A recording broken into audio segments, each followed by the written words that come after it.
Hi guys! Welcome back. If you're new here, ako po si Matilda Brat.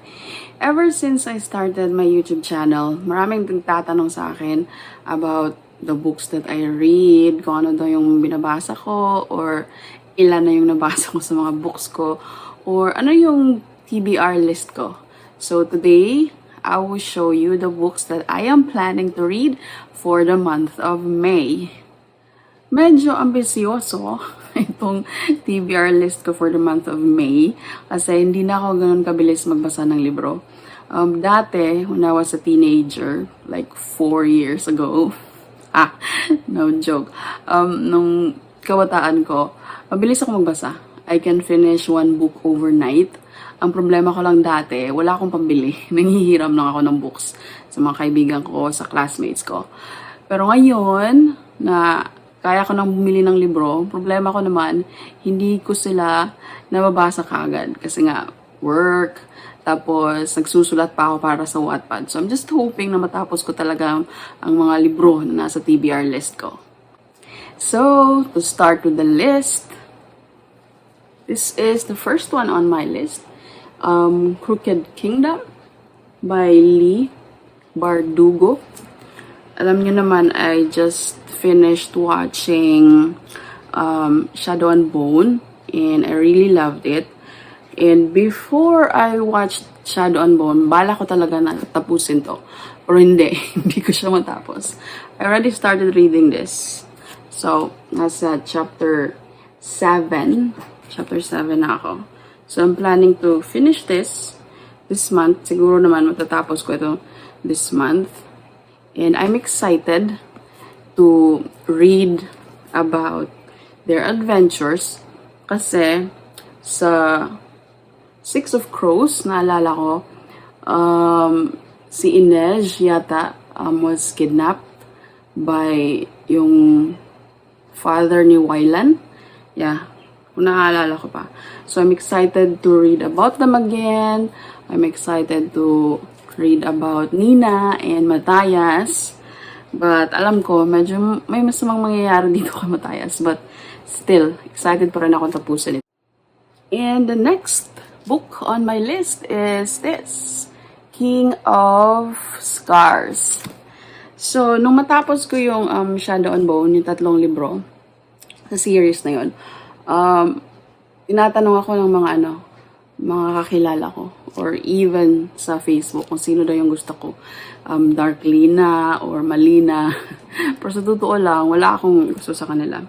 I don't like Darkling para kay Alina kasi nga, he's the bad guy. Tapos si Mal naman, he's just a regular guy. Parang best friend, ganon. Ang gusto ko talaga is Nikolai. And this is about him. This book is about him. And kung naaalala ko pa, the Shadow and Bone series ended with Nikolai becoming into a monster. Parang ganun. Yeah. Kung naaalala ko pa. So, I'm excited to read this. And excited to meet Nikolai again. At kung ano man yung mangyayari sa kanya sa libro na to. So, there. Next book is Rule of Wolves. Kasi gusto kong tapusin yung Grishaverse bago ako pumunta sa bagong series or books na babasahin ko. I don't have a copy of Rule of Wolves yet, pero paparating pa siya. Siguro darating na yun this week. So, I'm excited to read that as well. Sana matapos ko na itong Grishaverse. Next naman ay ang The Wicked King by Holly Black.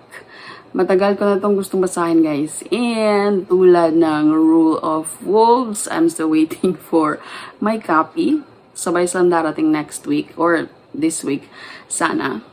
So, Wicked King is the sequel of The Cruel Prince. This. Sequel siya nito.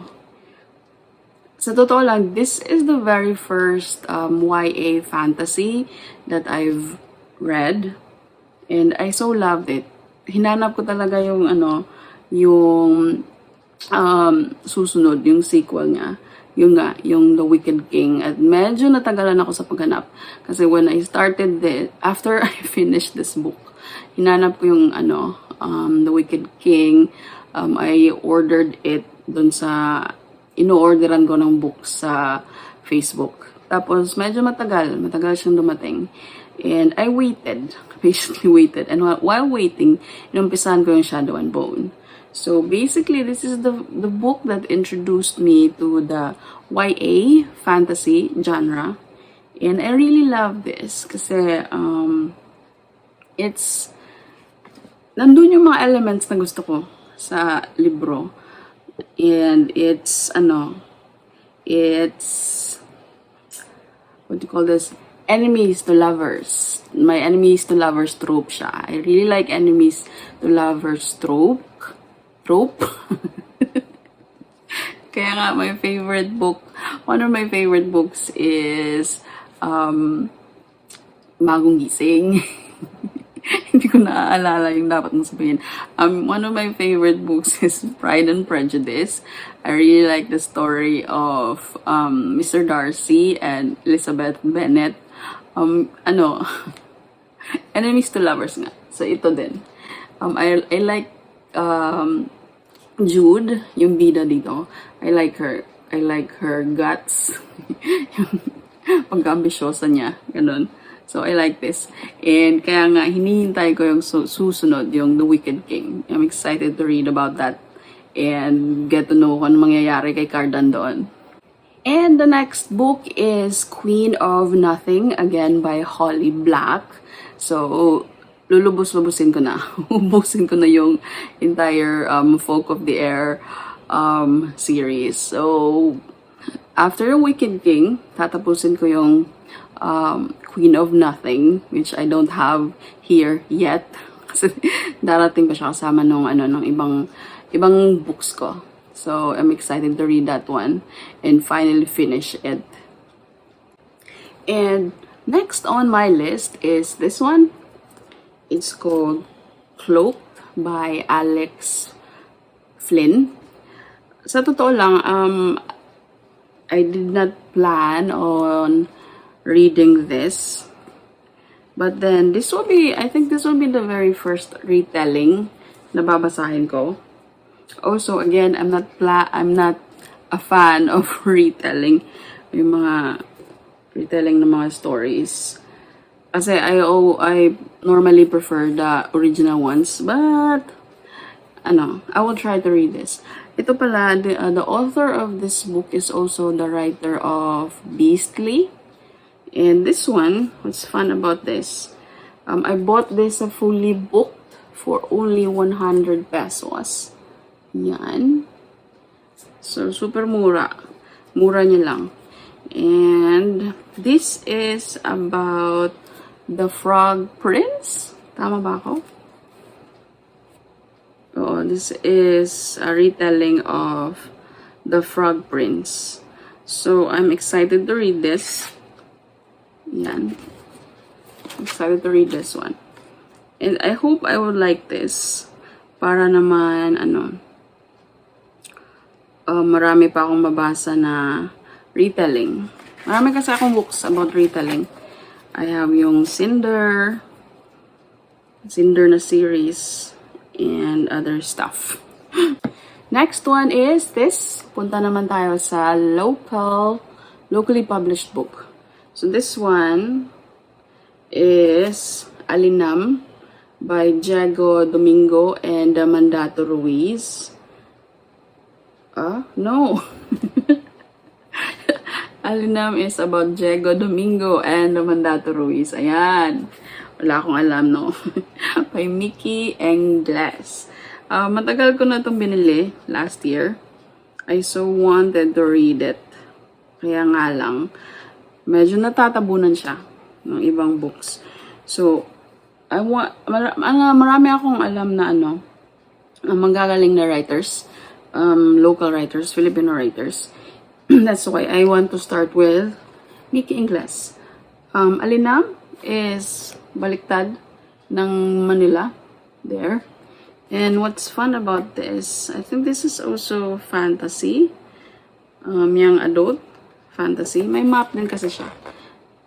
Di ba normally, yun ang napapansin ko sa mga young adult na mga fantasy. May mga map sila. There. Yup. Ayan. And, hindi ko alam kung tungkol saan to. It's an adventure daw. But, I'll read this. Sana nga matapos ko. And the next one, another one from locally published na book is this one.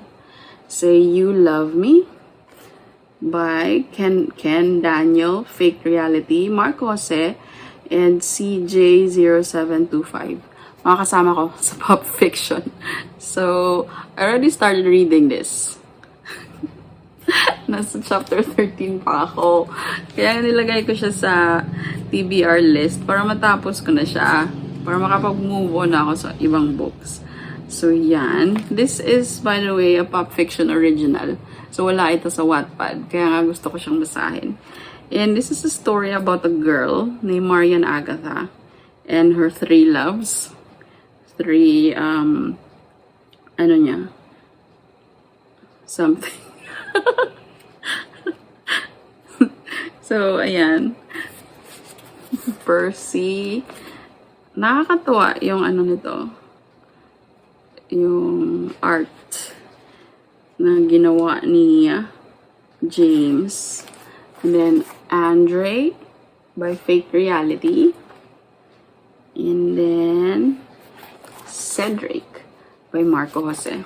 Also, another reason na pinili ko to, aside from hindi ko pa siya natatapos, is that kasi yung nung book signing ako sa MIBF 2019, nauna kasi silang 3. Nauna sila sa schedule ko. And while I was waiting for my turn, sila yung nagbo-book signing doon. And the girls were very excited to see them. Talagang grabe yung mga sigaw ng mga girls doon. Tsaka lang some of the boys na nakapila. So I got curious talaga.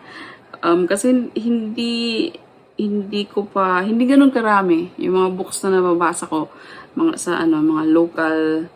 locally what they call it, published books. So, ayan. I hope I can finish this. Medyo lang, maliit naman siya. Tapos, just a few pages lang. So, 223 pages. So, I hope I'll be able to finish this one. And the next one is this. A Good Marriage by Kimberly McCreight. So this is my only BOTM book. And it's the book of the month for May 2020. Diba? May 2021 na. Hindi. I just recently bought this sa pasabay. Sa Biblio yata nabili ito. Walang Biblio dito sa amin. Pero sa pasabay ko nabili ito. Sa Biblio around 100 plus yata. Hindi ko na maalala.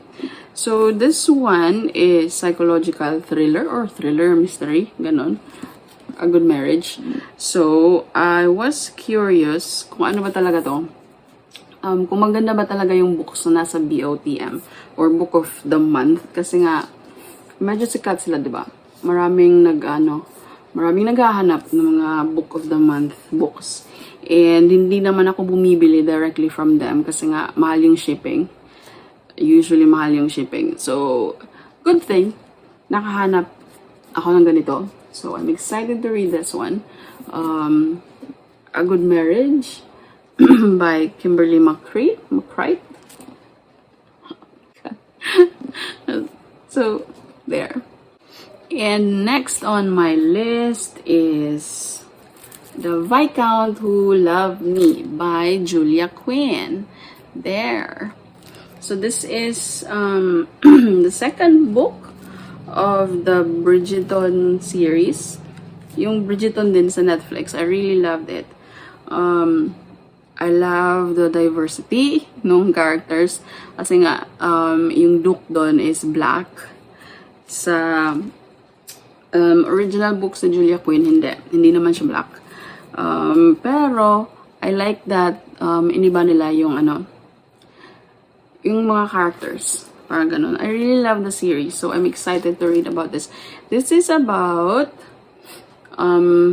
the oldest Bridgerton, si Anthony.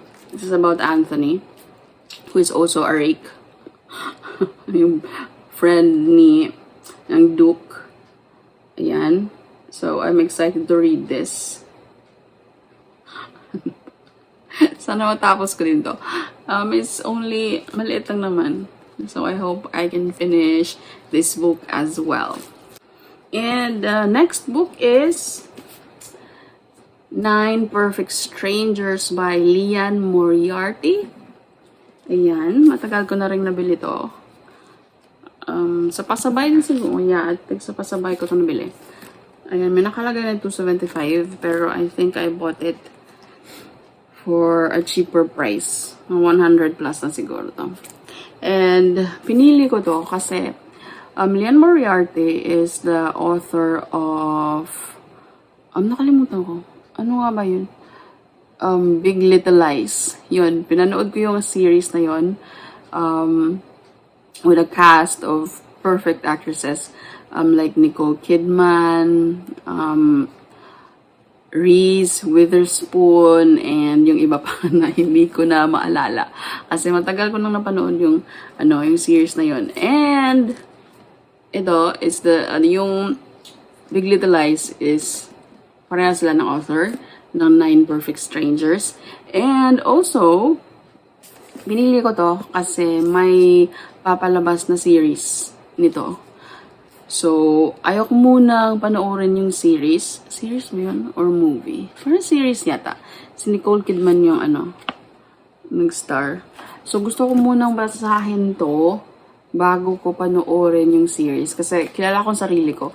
Once na panood ko na yung series or yung movie, hindi ko na mababasa to. So, sayang. Sayang naman na hindi ko babasahin tapos nabili ko na. So, hopefully, I'll be able to read this bago lumabas yung series. And last but not the least, A Court of Thorns and Roses by Sarah J. Maas. So this one, yan. I've heard a lot of good reviews sa mga kasama ko sa GC, sa mga pasabay group. Marami naghahanap dito. Pati ako, medyo nahirapan ako sa paghanap ng book, sa book na ito. Especially this cover. Itong cover niya. Kasi, I think hindi na sila magpiprint ng ganitong cover. Bago na kasi yung cover ng book.